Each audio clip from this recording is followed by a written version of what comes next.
Assalamu alaikum viewers and welcome back to my channel Study Law with Bushra.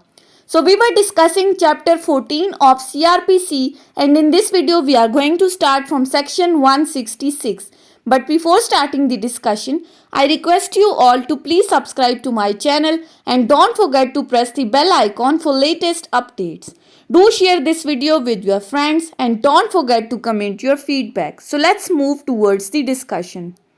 Starting from section 166. Section 166 basically deals with when officer in charge of police station may require another to issue search warrant. अब इस section को अगर आप देखें तो इसमें बात की गई है कि जब officer in charge of police station किसी दूसरे को सर्च वारंट इशू करता है। अगर आपको याद हो तो हमने सेक्शन 165 के अंदर पढ़ा था कि सर्च बाय पुलिस ऑफिसर, कि पुलिस ऑफिसर जब किसी चीज को सर्च करता है अपने थाने की हुदूद के अंदर, लेकिन ये सेक्शन डील करता है कि जब एक पुलिस ऑफिसर को कोई चीज सर्च करनी है लेकिन वो चीज उसके थाने की हुदूद के अंदर नहीं है बल्कि आउटसाइड इट्स जुरिस्डिक्शन है, तो फिर क्या प्रोसीजर एप्लीकेबल होगा। सेक्शन 166 की क्लॉज 1 कहती है an officer in charge of police station that is SHO और अ police officer not below the rank of sub inspector, या फिर वो पुलिस ऑफिसर जो सब इंस्पेक्टर की रैंक से कम का नहीं है, making an investigation may require an officer in charge of another police station. अब ये जो दो बंदे इन्वेस्टिगेशन करने के लिए आए हैं ये क्या करते हैं, किसी दूसरे पुलिस स्टेशन के ऑफिसर इंचार्ज से क्या तलब कर रहे हैं, whether in the same district और इन अ डिफरेंट डिस्ट्रिक्ट, चाहे वो उसी जिला के अंदर है या किसी दूसरे जिले के officer in charge of police station को क्या कह रहे हैं, और to cause a search to be made in any place in any case in which the former officer might cause such search to be made within the limits of his own station. Simply कि ये SHO या कोई भी police officer किसी भी दूसरे जिले के या उसी जिला के अंदर किसी दूसरे थाने की हुदूद में ऑफिसर इंचार्ज को कहते हैं कि वो किसी स्पेसिफिक जगह को सर्च करे, वो जगह जो उसके थाने की हुदूद के अंदर आ रही है। क्लॉज 2 कहती है such officer on being so required shall proceed according to the provisions of section 165। अब किस ऑफिसर की बात की गई है, जिसको आप कह रहे हैं कि वो अपने थाने की हुदूद के अंदर किसी चीज को सर्च करे। इस ऑफिसर को जब ये बात मौसूल होगी तो वो क्या करेगा, सेक्शन 165 के अकॉर्डिंग अपनी सर्च को करेगा, कंपल्सरी है। and shall forward the thing found if any to the officer at whose request search was made। और फिर सर्च करने के बाद अगर उसे कोई चीज मिलती है तो वो उस officer in charge of police station को भेजेगा जिसने उसे ये सर्च करने के लिए कहा था। क्लॉज 3 कहती है whenever there is a reason to believe that the delay occasioned by requiring an officer in charge of another police station to cause a search to be made under subsection 1 might result in the evidence of commission of an offense being concealed or destroyed। जब उस SHO का reason to believe है, जिसको किसी दूसरी जगह पे search करवानी है, अगर उसको लगता है कि मैं किसी दूसरी जगह पर किसी दूसरे ऑफिसर इंचार्ज को बोलूंगा कि वो उस जगह को सर्च करे तो ऐसी करने में बहुत टाइम लग जाएगा और अगर इस सर्च में डिले होगी तो जिस चीज को हम सर्च करने जा रहे हैं उसके गुम हो जाने का खतरा है या खराब हो जाने का खतरा है, कोई शख्स उसको छुपा लेगा या तबाह कर देगा, तो फिर ऐसी सूरत में it shall be lawful for an officer in charge of police station or police officer making an investigation under this chapter to search or cause to be searched any place in the limits of another police station in accordance with the provisions of section 165 as if such place were within the limits of his own station। तो फिर ऐसी सूरत में ये इस SHO के लिए कानूनी होगा कि वो किसी चीज को सर्च करने के लिए अपनी लिमिटेशन से बाहर निकलकर किसी दूसरे की जुरिस्डिक्शन में जाए और बिल्कुल उसी तरह से सर्च करे जैसा कि 165 सेक्शन में सर्च का तरीका बताया गया है, यानी कि वो ऐसे सर्च करे जैसा कि वो अपने थाने की हुदूद में किसी चीज को सर्च कर रहा है। क्लॉज 4 कहती है Any officer conducting a search under subsection 3 shall forthwith send notice of search to another officer in charge of police station within the limits of such place is situated. फिर ये जो SHO है ये क्या करेगा, जब सर्च करने के लिए उस अहाते में एंटर हो गया तो फिर उस जगह के ऑफिसर इंचार्ज को एक नोटिस भेजेगा जिस जगह पर वो चीज तलाश करने के लिए एंटर हुआ है. And shall also send with such a notice a copy of list if any prepared under section 103. और फिर साथ ही साथ वो अपने नोटिस के साथ उस चीज की भी एक कॉपी भेजेगा जो सेक्शन 103 के अंडर उसने प्रिपेयर की है. दैट मीन्स कि अगर उसने किसी गवाह की मौजूदगी में सर्च की है तो उस गवाह की लिस्ट बनाकर भी वो उस officer in charge of police station को भेजेगा और साथ ही साथ इस नोटिस की एक कॉपी वो उस इलाके के नियरेस्ट मैजिस्ट्रेट को भेजेगा जिसके पास इस ऑफेंस की कॉग्निजेंस लेने के लिए वो एम्पावर्ड है. फिर उसके बाद सब क्लॉज 5 क्या कहती है, द ऑनर और occupier of the place search shall on application be furnished with a copy of any record send to the magistrate under sub section 4. अब जिस जगह को आप तलाश करने के लिए गए हैं उस जगह का जो मालिक है मैजिस्ट्रेट इस नोटिस की एक कॉपी उस बंदे को भी भेजेगा, लेकिन साथ एक प्रोवाइजो ऐड की गई है कि ऐसे बंदे को कॉपी लेने के लिए पेमेंट करनी पड़ेगी, लेकिन अगर मैजिस्ट्रेट को सही लगता है तो वो उसे फ्री ऑफ कॉस्ट भी दे सकता है. सेक्शन 166 के अंदर जब आप अपनी लिमिटेशन से बाहर किसी जगह को सर्च करते हो तो ये सारा प्रोसीजर अप्लाई होगा. उसके बाद आ जाते हैं सेक्शन 167 के ऊपर. सेक्शन 167 बात करता है procedure when investigation can not be completed in 24 hours. अब ये सेक्शन क्या बात कर रहा है कि अगर पुलिस की इन्वेस्टिगेशन 24 आवर्स में कंप्लीट नहीं होती तो क्या प्रोसीजर होगा. अगर आपको याद हो तो हमने सेक्शन 61 में पढ़ा था कि जब कभी भी पुलिस किसी बंदे को भी अरेस्ट करती है तो उसका सबसे पहला काम है कि उसे विद इन 24 आवर्स मैजिस्ट्रेट के सामने पेश करना है. इस सेक्शन के अकॉर्डिंग अगर वो 24 आवर्स गुजर जाते हैं और पुलिस की इन्वेस्टिगेशन कंप्लीट नहीं होती फिर पुलिस क्या तरीका अपनाएगी. सेक्शन 167 बेसिकली बात करता है रिमांड के बारे में. इसकी क्लॉज 1 को देखें तो क्लॉज 1 कहती है when ever any person is arrested and detained in custody. जब किसी बंदे को अरेस्ट कर लिया और उसको अपनी कस्टडी में ले लिया गया and it appears that investigation can not be completed with in the period of 24 hours fixed by section 61. और ये नजर आता है कि इन्वेस्टिगेशन 24 घंटे के अंदर कंप्लीट नहीं हो सकती and there are the grounds for believing that accusation or information is well founded. और पुलिस के पास सफिशिएंट ग्राउंड्स हैं, उनको लगता है कि इस मुल्जिम से मजीद इंफॉर्मेशन निकाली जा सकती है. The officer in charge of police station or police officer making the investigation if he is not below the rank of sub inspector. तो फिर जो थाने का एसएचओ है या कोई भी पुलिस ऑफिसर जो इन्वेस्टिगेशन कर रहा है जो सब इंस्पेक्टर से कम रैंक पर नहीं है,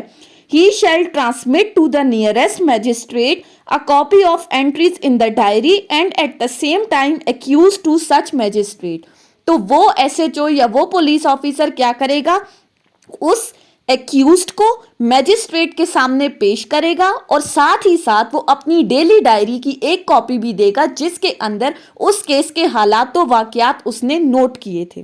फिर क्लॉज 2 कहती है the magistrate to whom an accused person is forwarded under this section. अब जिस मैजिस्ट्रेट के सामने इस एक्यूज पर्सन को पेश किया गया है द मैजिस्ट्रेट में whether he has or not has the jurisdiction to try the case. वो मैजिस्ट्रेट क्या कर सकता है, भले उसकी jurisdiction है या नहीं, from time to time authorize the detention of accused in such custody as the magistrate thinks. वो मैजिस्ट्रेट क्या करेगा, उस accused की कस्टडी के टाइम पीरियड को बढ़ा सकता है. मैजिस्ट्रेट ऑथराइज है कि वो एक्यूज को पुलिस की कस्टडी में जो टाइम पीरियड है उसको ज्यादा कर सकता है जैसे मैजिस्ट्रेट को ठीक लगता है, लेकिन it should not exceed 15 days in a whole. लेकिन ये जो रिमांड का टाइम पीरियड है, ये जो पुलिस कस्टडी में एक्यूज को देना है, ये 14 दिन से ज्यादा का नहीं होना चाहिए. If he has no jurisdiction to try the case, लेकिन अगर उस मैजिस्ट्रेट की जुरिस्डिक्शन नहीं है तो वो क्या करेगा, सेंड इट फॉर ट्रायल, इस केस को ट्रायल के लिए भेज देगा, and consider further detention unnecessary, और अगर उसको लगता है कि मजीद डिटेंशन जो है वो गैर जरूरी है, अब इसकी जरूरत नहीं है, he may order the accused to be forwarded to a magistrate having such jurisdiction। तो फिर वो क्या कर सकता है, वो ऑर्डर करेगा कि इस एक्यूज पर्सन को उस मैजिस्ट्रेट के सामने पेश किया जाए जिसकी इस केस के अंदर जुरिस्डिक्शन है। लेकिन इसके साथ एक प्रोवाइजो ऐड की गई है that no magistrate of third class and no magistrate of second class not specially empowered in this behalf by provincial government shall authorize detention in the custody of police। लेकिन कोई भी ऐसा magistrate second class का या third class का जिसको provincial government ने empowered नहीं किया इस केस में, वो किसी भी बंदे का रिमांड नहीं दे सकते, वो जिस्मानी रिमांड के लिए ऑर्डर नहीं कर सकते। मैंडेटरी प्रोविजन है, शेल का वर्ड यूज हुआ है। उसके बाद आ जाएं तो क्लॉज 3 कहती है a magistrate authorising under this section detention in the custody of police shall record his reasons for so doing। कि जो मैजिस्ट्रेट इस सेक्शन के अंडर पुलिस कस्टडी के लिए ऑर्डर दे रहा है, वो ऑर्डर देने के साथ उसके लिए कंपलसरी है कि वो इनकी रीजंस भी बताएगा कि क्यों वो पुलिस कस्टडी में एक एक्यूज को भेज रहा है, उसने इनकी वजूहात भी रिकॉर्ड करवानी है।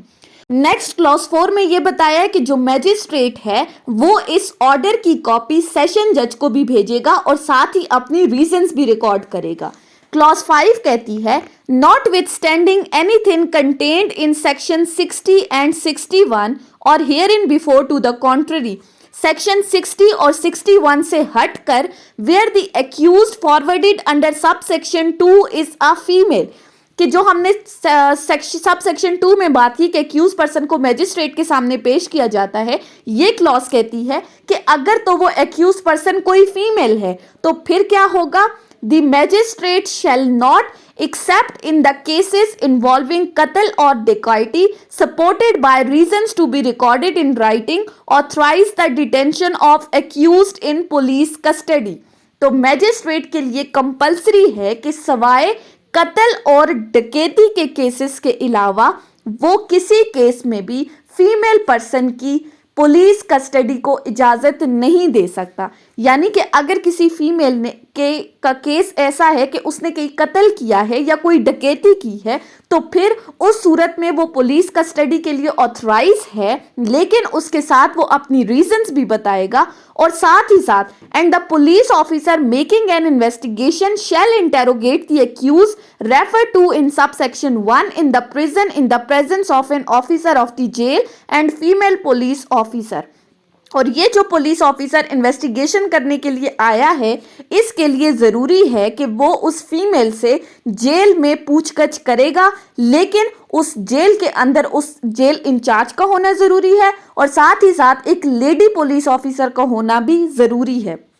फिर क्लॉज 6 कहती है, अब जो हमने बात की कि वो जेल इंचार्ज की मौजूदगी में इन्वेस्टिगेशन करेगा, तो क्लॉज 6 कहती है the officer in charge of prison shall make appropriate arrangements for the admission of investigating police officer into prison for the purpose of interrogating the accused। अब जब ये पुलिस ऑफिसर जेल के अंदर इन्वेस्टिगेशन करने के लिए आएगा तो जेल का जो इंचार्ज है वो इस काम के लिए नेसेसरी अरेंजमेंट्स करेगा कि पुलिस ऑफिसर को किस तरह से जेल के अंदर लेकर आना है, किस तरह एक्यूज पर्सन के सामने लेकर जाना है और फिर किस तरह से इन्वेस्टिगेशन रिकॉर्ड होंगी। फिर क्लॉज 7 आती है। क्लॉज 7 कहती है if for the purpose of investigation, अगर इन्वेस्टिगेशन के पर्पस के लिए इट इज नेसेसरी, ये जरूरी है that the accused refer to in sub section be taken out of prison, कि एक्यूज पर्सन को जेल से बाहर लेके आया जाए, जेल से बाहर निकालकर उसकी इन्वेस्टिगेशन करना जरूरी है।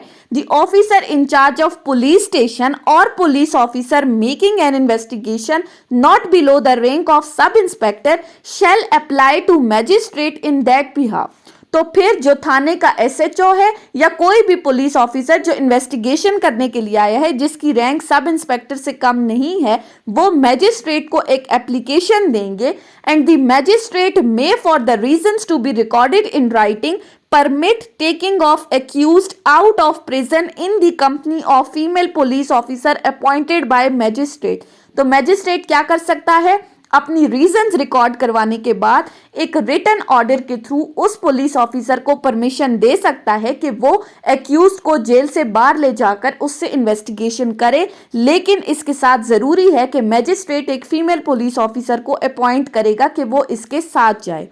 फिर इसी के साथ एक प्रोवाइजो ऐड की गई है और वो प्रोवाइजो कहती है that the accused shall not be kept out of prison while in the custody of police between sunset and sunrise। लेकिन जो फीमेल एक्यूज पर्सन को आप जेल से बाहर लेकर जाते हो, ये कंपलसरी प्रोविजन है कि सनसेट और सनराइज के दरमियान आप उनको नहीं लेकर जा सकते, यानी रात के अंधेरे से जो सुबह होने तक का टाइम पीरियड है उसके दौरान आप किसी फीमेल एक्यूज को जेल से बाहर नहीं लेकर जा सकते।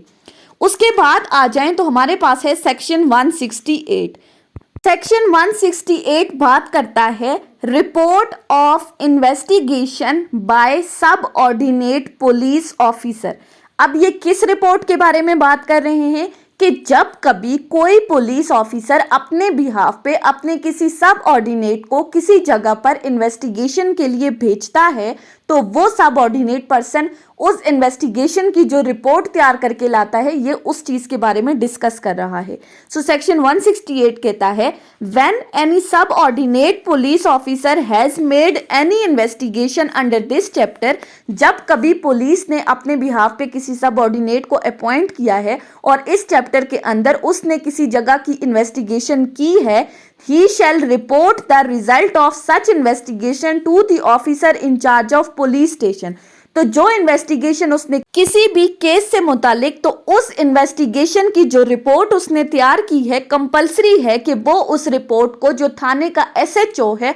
उसके सामने लाकर पेश करेगा। सो ये थी हमारी आज की डिस्कशन। सेक्शन 166 से 168 तक ये इंपॉर्टेंट टॉपिक्स थे, इसलिए मैंने इनको सेपरेटली डिटेल में डिस्कस किया है। नेक्स्ट वीडियो में हम सेक्शन 169 को डिस्कस करेंगे। सो आई होप कि आपको ये लेक्चर समझ में आया होगा, अगर आपने इस वीडियो को अटेंटिवली सुना है तो। अगर आपको ये वीडियो अच्छी लगी है तो वीडियो को जरूर लाइक करें। Thank you so much for watching. Allah Hafiz.